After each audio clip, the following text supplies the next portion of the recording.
Ok, bonsoir tout le monde. Merci d'être venu. Je reconnais encore quelques visages familiers. Vous allez encore devoir me subir encore un tout petit peu. Mais ce soir, je vais parler de choses un peu différentes de ce qu'on a parlé les 4 derniers jours. Ce soir, j'ai parlé de comment améliorer son search, donc ses recherches, en utilisant le NLP. Donc, petite introduction pour les personnes qui ne m'ont pas encore vu ou jamais vu. Donc, je m'appelle Melvin Peignon, je suis curriculum développeur à Elastic. Donc, je m'occupe de développer tout ce qui est training, nouveaux trainings, nouvelles formations à Elastic et aussi de temps en temps les données. Et parfois, je viens ici dans les meet-up faire des talks. Donc vous pouvez, si vous avez des questions sur la présentation, vous pouvez m'envoyer un email directement ou alors m'envoyer un message sur Twitter. Donc de quoi on va parler aujourd'hui? On va parler, déjà de faire une petite introduction sur la stack. Je sais que forcément la stack n'est pas forcément connue de tout le monde et je sais qu'il y a différents niveaux de connaissance de la stack. Donc je vais juste rappeler un peu comment est-ce que la stack fonctionne, c'est quoi les différents outils qui composent la stack et qu'est-ce que je vais utiliser aujourd'hui dans ma présentation. Ensuite, je vais brièvement parler de NLP. Mon but, c'est pas de vous donner un cours de NLP, on n'est pas là pour ça, mais je vais vous brièvement rappeler comment est-ce que ça fonctionne, c'est quoi le but, etc. Et ensuite, on verra comment on peut appliquer le NLP à des problématiques de search. Et ensuite, je vous ferai une petite démo un exemple d'application de NLP à du search et je vous montrerai comment utiliser cet ingest pipeline qui s'appelle OpenNLP qui a été développé par un Elasticsearch développeur qui s'appelle Alexander Hilson. Donc la stack, elle est grosse et elle continue à grossir. Donc on va faire un focus sur les éléments qu'il y a ici. Donc on va parler de Kibana, d'Elasticsearch, de Bits, de Logstash principalement. Donc ça, c'est ce qu'on va appeler la stack élastique. Et le cœur de la stack, c'est Elasticsearch, qui est un moteur de recherche qui va nous permettre de stocker, d'analyser, de rechercher nos données. Et tout ça en temps near real time. Et quand on a un moteur de recherche qui est aussi puissant, le but, c'est quand même de mettre des données dedans. Du coup, on a dû développer des softwares autour. Et on a développé les deux en dessous. Donc vous pouvez voir ici ingest et bits.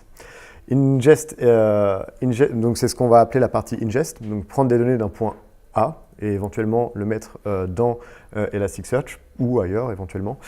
Donc il y a une grosse différence entre bits et Logstash, c'est que bits va vraiment avoir une orientation et on va les mettre sur des machines qui sont remote. Donc, on va pouvoir les installer par exemple sur des serveurs qu'on veut monitorer, surveiller leurs métriques, surveiller par exemple leur utilisation de CPU, de disques, etc.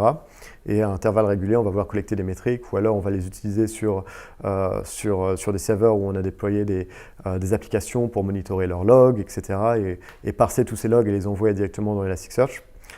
Et on va avoir un autre outil d'ingestion qui va s'appeler Logstash et qui, lui, va s'occuper plutôt d'être un ETL. Donc un ETL complet, donc ETL, c'est pour extract, donc on va extraire des données d'un endroit, les transformer. Ensuite, le T, c'est pour transformer.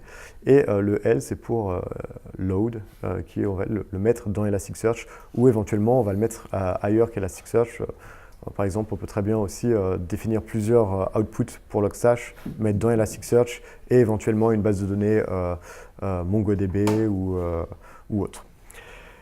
Et une fois qu'on a mis toutes nos données dans Elasticsearch, le but c'est quand même de pouvoir les visualiser. Donc on va avoir Kibana au-dessus de ça qui va nous permettre d'analyser toutes ces données, d'être un peu l'interface utilisateur de la stack. Donc on va pouvoir manager notre stack en utilisant Kibana. Au-dessus de Kibana, on va avoir des solutions, je vais pas trop m'attarder dessus, et on va avoir plusieurs méthodes de déploiement. David en a présenté une, donc il a présenté Elastic Cloud. Donc qu'est-ce qui se passe quand on veut par exemple, déployer Elasticsearch dans le cloud? On peut éventuellement utiliser Elastic Cloud, ou alors on peut installer Elasticsearch directement en standalone et le maintenir nous-mêmes et nous en occuper. Donc aujourd'hui, on va surtout s'occuper dans cette présentation de Kibana et d'Elasticsearch. On ne va pas parler de Bits et de Logstash, je vais juste parler d'Elasticsearch et de Kibana. Donc maintenant, je vais vous introduire brièvement ce que c'est que le NLP. Donc le NLP, c'est un sous-champ de l'intelligence artificielle. Les gens, en général, quand ils présentent le NLP, ils adorent mettre des diagrammes de veines. Je trouve que c'est pas vraiment parlant. Faut juste savoir que le NLP, en fait, c'est comment est-ce qu'un ordinateur peut comprendre le langage humain. Et pas forcément qu'un ordinateur, comment est-ce qu'on peut comprendre le langage humain en général. Le langage humain est assez complexe. Quand on parle, on a beaucoup d'hypothèses quand on parle à un interlocuteur, on a des assumptions et parfois elles ne sont pas forcément avérées et c'est encore plus dur quand c'est un ordinateur qui le fait parce qu'il n'a aucune connaissance humaine. Et le NLP, ça va couvrir plein de topics différents. On va avoir par exemple tout ce qui est compréhension du langage humain. Donc pour l'instant, je vous dis des phrases, c'est à peu près compréhensible. Mais pour un ordinateur, c'est juste un ensemble de caractères, de bits, et il n'y a pas vraiment de sens, dans ce que je dis. Ensuite, un autre use case pour du NLP, ça va être tout ce qui est génération de texte. Donc, par exemple, on va pouvoir donner un corpus éventuellement on va dire un modèle. On va donner un modèle de données à une intelligence artificielle. Elle va apprendre de ce modèle et elle va pouvoir essayer de générer du texte. Générer un texte cohérent qui pour un humain, qui a du sens pour un humain. Quand un humain le lit, peut se dire oui, ça a éventuellement pu être écrit par un autre humain. Alors que c'est du texte qui a été généré en se basant sur des données qui ont été fournies à cet algorithme. On va avoir d'autres problématiques du genre aussi la détection d'intention. Et je vais vous donner un exemple plus tard de détection d'intention. Et on va avoir d'autres problématiques du genre speech recognition. Donc par exemple, on va pouvoir retrouver tout ça quand vos home assistants, pour ne pas donner de marque, quand vous leur parlez, ils vont pouvoir comprendre ce que vous dites, même si différentes personnes parlent, ils vont comprendre différents accents, différents types de syntaxe quand on va parler. Et du coup, elles vont pouvoir recevoir tout ce texte et l'analyser correctement et comprendre exactement quelle est votre demande. Deux petits exemples de NLP. Par exemple, si je vous pose la question, et c'est une vraie question que je vous pose, donc j'attends une réponse. Si je vous pose la question, quelle est la météo? Qu'est-ce que vous allez me dire? Beau. Il fait beau. Il y a du vent? Ça dépend du temps. Pardon? Oui, c'est où? Où ça, exactement. Et là, ça commence à devenir intéressant parce que moi, si je vous pose la question, on m'a déjà dit il fait beau, et pourtant, je n'ai pas précisé de quelle météo je parle ou de quel indicateur j'ai besoin. Mais vous avez quand même réussi à le deviner. C'est bizarre déjà, et pourtant je ne vous l'ai pas dit. Est-ce que vous serez peut-être intelligent? Du coup, vous voyez que le langage est un peu plus complexe que ce que l'on pense. Souvent, je vous ai posé une question et derrière, vous avez fait beaucoup d'assumptions sur ce que je vous disais en fait. Et si je vous dis par exemple que je vends ma voiture noire, pour vous, ça a du sens. Vous savez que je dis que la voiture est noire, que je la vends. C'est-à-dire que sous-entend que je l'ai, qu'elle est à moi, mais pour un robot, il ne le comprend pas ça. Pas un robot peut éventuellement le comprendre, mais une machine, un ordinateur ne le comprend pas forcément. Il ne faut pas oublier que les ordinateurs sont programmatiques. Du coup, pourquoi est-ce qu'on doit s'occuper du NLP? On doit s'occuper du NLP parce que le NLP, quand on l'associe avec le search, on peut faire beaucoup de choses. On peut améliorer les queries que l'utilisateur envoie. Et on peut aussi améliorer les résultats. Et donc, je vais vous donner des exemples ici. Là, c'est la question que je vous ai posée tout à l'heure. Quelle est la météo? Là, je pose la question, quelle est la météo? Et vous avez réussi à deviner. Je vous ai dit où est-ce qu'on est. Donc, on est ici à Paris. Vous allez regarder le ciel. Oh, il fait un peu bleu, il y a quelques nuages. Il fait à peu près 18 degrés, quelque chose comme ça. J'ai vraiment une mauvaise notion de la température, donc je ne sais pas du tout quelle température il fait. Et ensuite, vous allez vous regarder quelle heure il est aussi. Donc, vous n'allez pas me donner la météo d'hier, ni d'avant-hier, ni de demain. Vous me donnez la météo maintenant.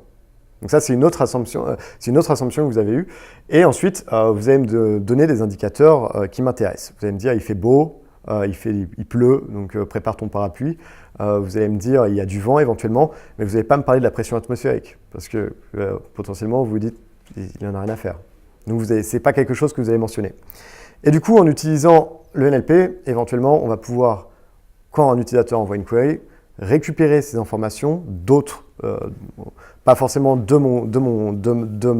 la query de l'utilisateur, mais aussi du contexte dans lequel elle est posée. Et comment est-ce que je peux deviner le contexte? Je peux deviner le contexte en regardant d'où vient la query, de qui vient la query, etc. Et par exemple, si je tape What is the weather dans Google Chrome, dans Google, excusez-moi, Google, ça c'était hier soir, j'ai tapé What is the weather et il a deviné que j'étais à Cergy, donc il m'a donné la météo de Cergy, il m'a donné la météo de l'heure à laquelle je lui ai posé la question, et il m'a donné des indicateurs qui m'intéressaient. La température, éventuellement s'il y avait du vent, l'humidité, la précipitation, il me la donne quand même si ce n'est pas quelque chose qui m'intéresse beaucoup. Mais vous voyez qu'il a quand même mis en plus petit par rapport à la température. Et où il a aussi été très intelligent, il m'a affiché des degrés Celsius et pas des degrés Fahrenheit. Vous voyez, donc il a réussi à analyser tout ce qui se passait autour de moi pour me donner une réponse qui soit pertinente, sans me le demander exactement. Ensuite, on peut avoir des exemples d'NLP si par exemple dans Elasticsearch, j'indexe ces deux documents-là. J'indexe Bill Clinton was the president of the US. Bill Clinton était le président des États-Unis s'il n'y a pas d'anglophone. Et un deuxième document, hier j'ai payé la facture. Ici, on utilise deux fois le mobile, mais dans deux contextes totalement différents. Même syntaxe, même écriture, mais deux contextes différents. Il y en a un, c'est pour un prénom, et l'autre, c'est pour un objet, on va dire, une facture qui n'est pas du tout liée à une personne. Si je fais une query dans Elasticsearch, si je fais une query match content bill, qu'est-ce qui va se passer pour ceux qui étaient présents au training aujourd'hui? Elasticsearch va me redonner tous les documents qui contiennent le mot bill, c'est ça? Ouais, je suis content, on a passé 4 jours, on a appris ça, on a bien performé. Plus précisément, comment est-ce qu'il va calculer? Quel document va-t-il me retourner en premier maintenant? Là, ça se complique un peu. Quel document je donne en premier? Il va scorer. Comment est-ce qu'il va scorer? Si j'ai que ces deux documents-là dans mon index, lequel il va me donner en premier? Le deuxième. Pourquoi? On voit tout de suite les personnes qui étaient au training. Donc oui, effectivement, le deuxième était plus court. Et donc, qu'est-ce qui va se passer? Du coup, l'importance du mot bill dans mon document est beaucoup plus forte que si j'ai une fois le mot bill dans un document qui fait qu'un seul mot, ou alors j'ai une fois le mot bill dans un document qui fait 3000 mots. Eh ben, il y a une différence d'importance, il y a une différence de pertinence du mobile. Donc, il va me donner, par exemple, hier, j'ai payé ma facture, alors que moi, ce n'est pas du tout ce qui m'intéressait. Moi, je voulais Bill Clinton, quoi. Et c'est pas possible, ce sera très difficile pour moi, sans mentionner Clinton, d'avoir le premier document qui me soit retourné. Comment est-ce que je peux utiliser du NLP? Si, par exemple, j'avais une API qui me permettait de détecter que dans mes documents, il y avait Bill Clinton qui était présent et que c'était une personne, et que je pouvais extraire ce mot Bill Clinton et l'indexer en même temps dans mes documents, et l'ajouter à mon gros document et l'indexer dans Elasticsearch, je pourrais faire une query directement sur un champ qui s'appelle personne, qui contient toutes les personnes de mon document, et demander pour une personne qui s'appelle Bill. Et là, j'aurai des résultats. Si je fais maintenant ma deuxième query getText query match person Bill, cette fois, je vais taper sur mon champ qui contient Bill et j'aurai les documents qui parlent de Bill Clinton ou au moins d'une personne qui s'appelle Bill. C'est clair? Du coup, pour faire ce genre d'application, il y a plusieurs moyens. Je peux éventuellement créer une API. À chaque fois que j'indexe un document, mon client va envoyer ce document dans cette API. Mon API va extraire ces informations, enrichir mon document, le retourner à mon client et l'envoyer dans Elasticsearch pour être indexé directement. Ou alors, je pourrais essayer de trouver un autre moyen qui soit plus efficace et qui scale. Et qui se distribue éventuellement. Et ça, c'est super parce que Elasticsearch a déjà ses fonctionnalités implémentées. Donc, comment est-ce que je peux ajouter du NLP directement dans Elasticsearch? Il faut savoir qu'en fait, on a plusieurs types de nœuds dans Elasticsearch, donc petit résumé des 4 jours, on a 5 types de nœuds. On a master nœuds, les master nodes, on a les data nodes, on a les ingest nodes, machine learning nodes et coordinating only nodes. Ces 5 types de nœuds, ils vont nous permettre de faire différentes choses dans un cluster Elasticsearch. Et celui-là qui va nous intéresser ici, je ne vais pas couvrir les autres, ils sont super intéressants, mais celui-là qui va nous intéresser, c'est ingest node ici. Parce qu'en fait, un ingest node, qu'est-ce que ça va vous permettre de faire? Ça va vous permettre de définir des ingest pipelines, exactement. Et donc, je vais définir mon ingest pipeline. Et avec ce pipeline, qu'est-ce que je vais faire? En fait, je vais pouvoir éventuellement essayer d'intégrer mon NLP. Parce qu'en fait, qu'est-ce que je donne à Elasticsearch? Je lui donne mon document déjà. Je lui donne déjà mon document.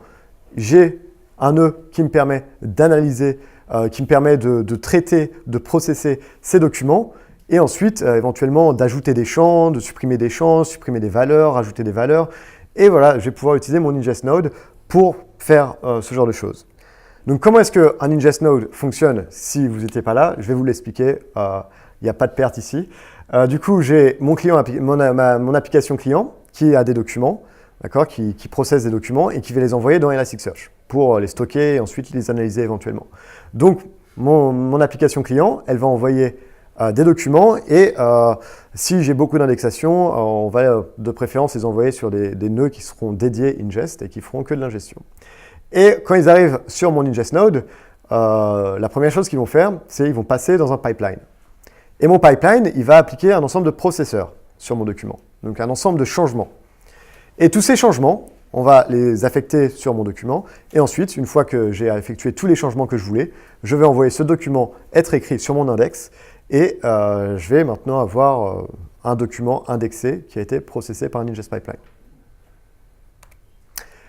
Qu'est-ce que c'est qu'un processeur? Un processeur, c'est ce qu'on va utiliser pour processer nos données. Pas de surprise ici. Il y a quelque chose à noter, c'est que quand vous définissez un ingest pipeline dans Elasticsearch, vous allez définir un ensemble de processeurs. 1, 2, 3.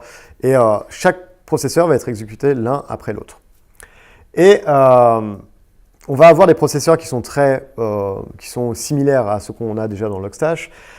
Mais l'avantage d'utiliser Elasticsearch, c'est qu'on va pouvoir scaler très facilement. On va pouvoir ajouter des ingest nodes en fonction de ce que va m'envoyer mon application. Si j'ai beaucoup de documents, je vais juste pouvoir ajouter des ingest nodes et qui pourront faire tous ces processeurs en même temps, donc ils vont être clusterisés, etc.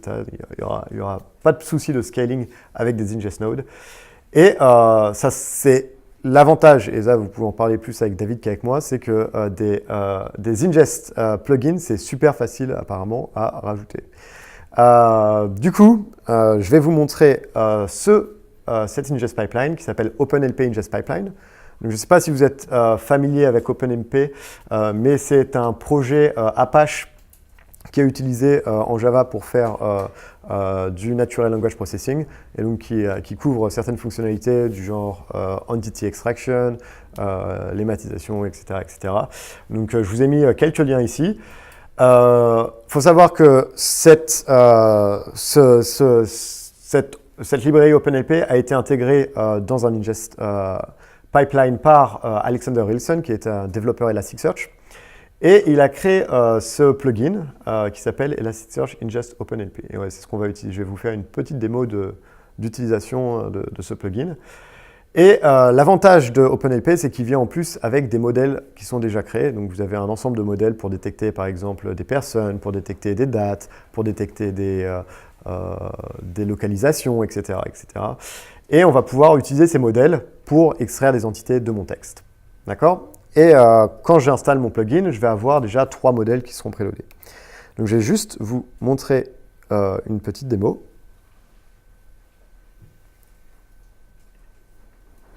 OK.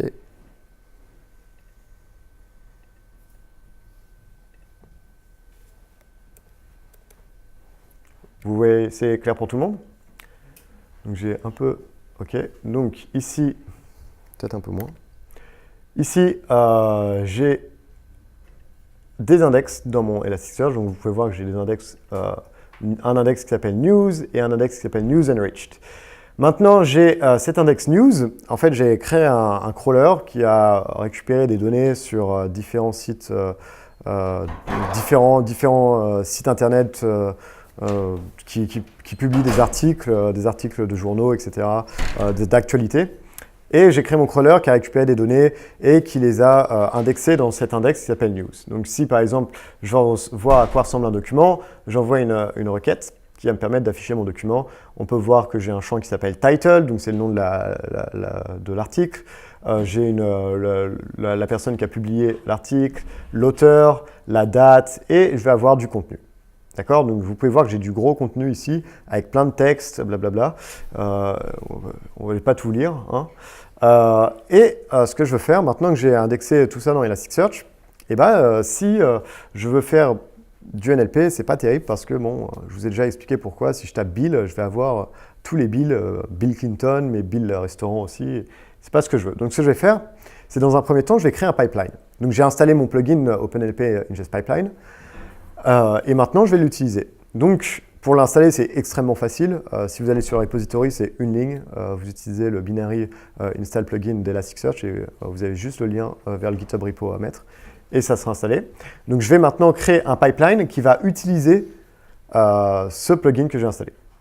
Donc, je lui donne un petit nom, je lui donne une petite description, je l'appelle OpenNLP Pipeline, et je vais lui donner un processeur. Et dans mon processeur, je vais dire, tu vas utiliser le OpenNLP et tu vas l'appliquer sur le champ Content. Qu'est-ce que ça veut dire ici? Ça veut dire, OK, je t'ai filé des modèles. On a déjà des modèles qui sont préloadés dans le plugin. Tu connais les modèles, tu connais, maintenant je te dis sur quel champ tu dois faire de l'extraction de données. Et ce que tu vas faire, c'est maintenant quand je donne un document à ce pipeline, je veux que tu m'appliques ce processeur et que tu me fasses de l'extraction de données. Ce que je vais faire maintenant que j'ai défini mon pipeline, c'est que je vais le simuler. Pour tester que mon pipeline fonctionne correctement, je vais lui dire, OK, je te donne un faux document qui contient une source avec ce contenu, John Smith has been working in New York since September 2015. C'est juste pour le tester ici, rien de très folichon. Je vais juste tester si mon pipeline fonctionne bien et fait ce que je lui demande ou si j'ai un gros bug. OK, heureusement ça marche. Donc, qu'est-ce qui se passe ici? Il dit, OK, ce document-là, si tu me le donnes dans ce pipeline, voici le document que je vais te générer. Je vais te générer un document qui a une source et dedans, je vais te créer un champ Entities avec le modèle que tu m'as défini, donc personne, et j'ai détecté cette personne, John Smith. J'ai aussi un modèle que tu m'as filé qui s'appelle Dates, et voici les dates que j'ai détectées dans ton document. Et voici les localisations que j'ai détectées, donc New York. Et je te garde ton champ pur et dur que tu m'as fourni, donc qui est le champ Content. Ça suit pour l'instant? Une fois que j'ai défini mon index pipeline, il faut se souvenir que moi, quand j'ai fait mon crawler, je n'avais pas encore défini mon ingest pipeline. Moi, j'ai juste indexé mes données. Donc, ce que je vais faire, c'est que je vais décider de réindexer mes données. Mais cette fois, quand je vais les réindexer, je vais vouloir les utiliser. Je vais faire passer tous mes documents par cette ingest pipeline. Donc ici, je décide d'utiliser la reindex API.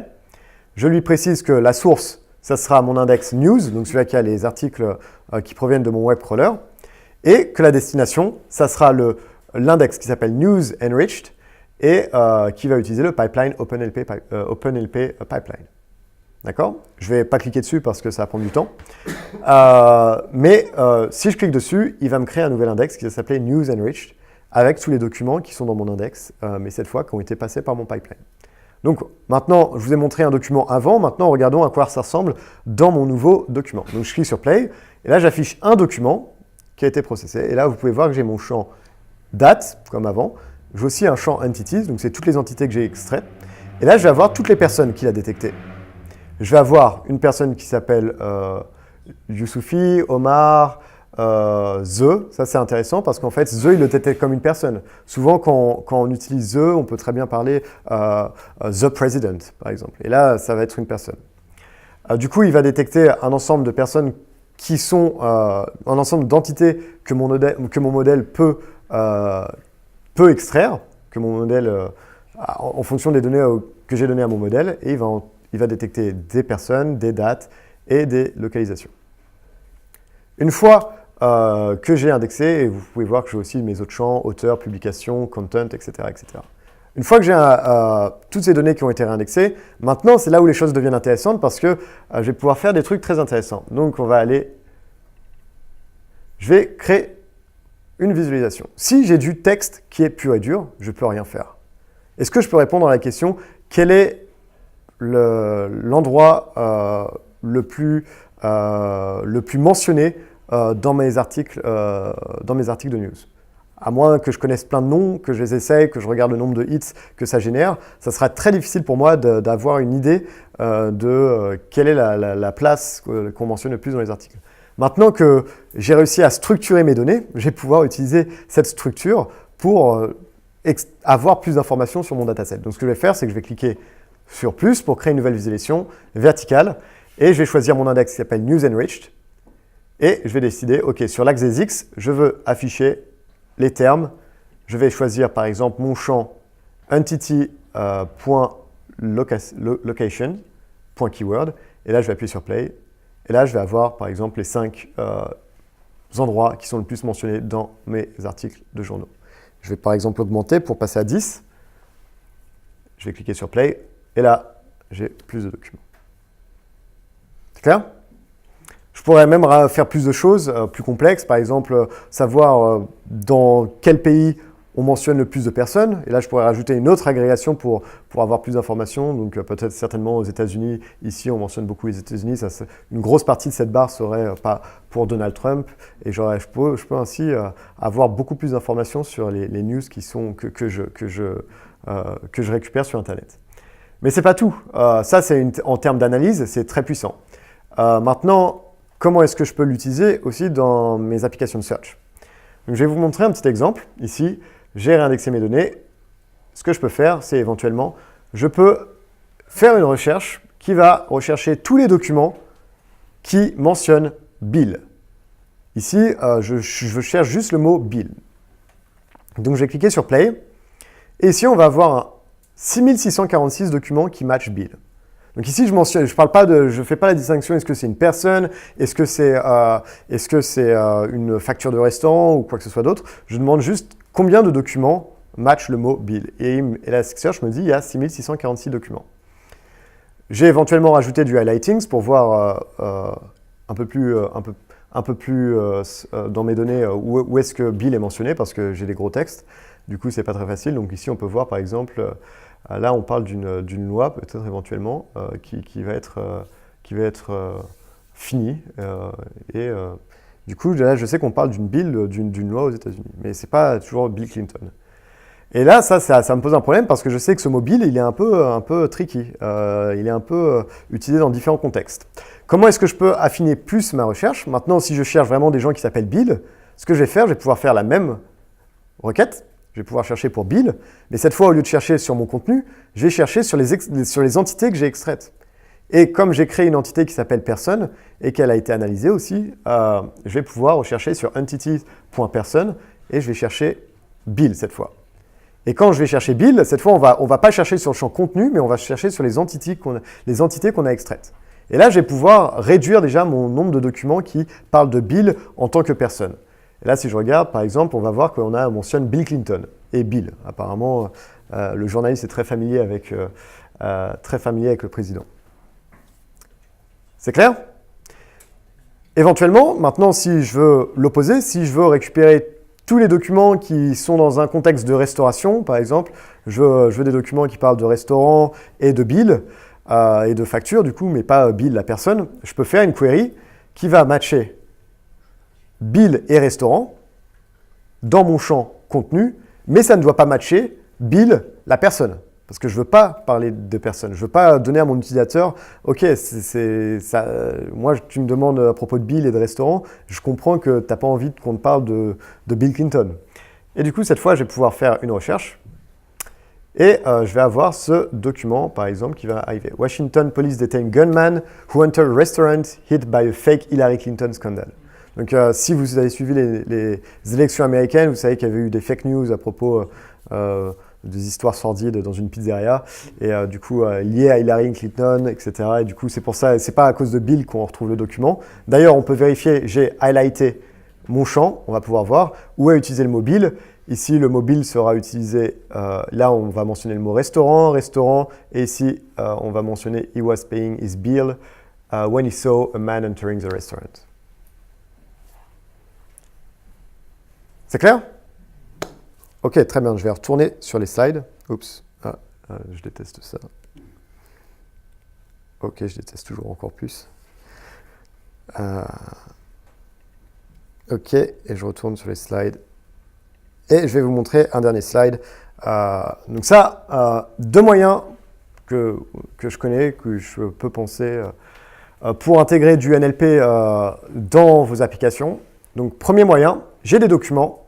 J'ai développé, mes super data scientists ont développé des super API pour faire du NLP. Ils ont regardé comment fonctionnait Elasticsearch, ils connaissent bien les mécanismes de Elasticsearch et ils savent comment ajouter de l'information à mes documents pour qu'ils soient indexés correctement dans Elasticsearch et utiliser ce NLP directement dans Elasticsearch. Donc je peux envoyer mes documents dans cette API qui a transformé mes documents dans un format qui sera idéal pour Elasticsearch et ensuite les indexer dans Elasticsearch. Et ensuite, quand j'ai mes utilisateurs qui font des queries, je peux très bien envoyer ces queries aussi dans mon API qui va travailler mes queries pour faire matcher les documents que j'ai indexés et ensuite lancer cette query sur Elasticsearch et récupérer les documents qui sont pertinents. Donc, dans un environnement Big Data, c'est idéal. Ou alors, ce que je peux faire aussi, c'est je peux prendre mes documents, les indexer directement dans mes ingest nodes, construire mes propres modèles OpenNLP, les intégrer dans mon application, dans mon plugin Elasticsearch, utiliser ces modèles pour faire l'entité extraction. Je scale autant mes ingest nodes que je veux. En fonction du throughput que j'ai, je peux pouvoir scaler mes ingest nodes, ajouter d'autres nodes en fonction du débit que j'ai. Faire ce processing, indexer mes documents avec cette extraction d'entité et ensuite faire mon search sur cet index. C'est à peu près tout ce que j'ai. Merci beaucoup.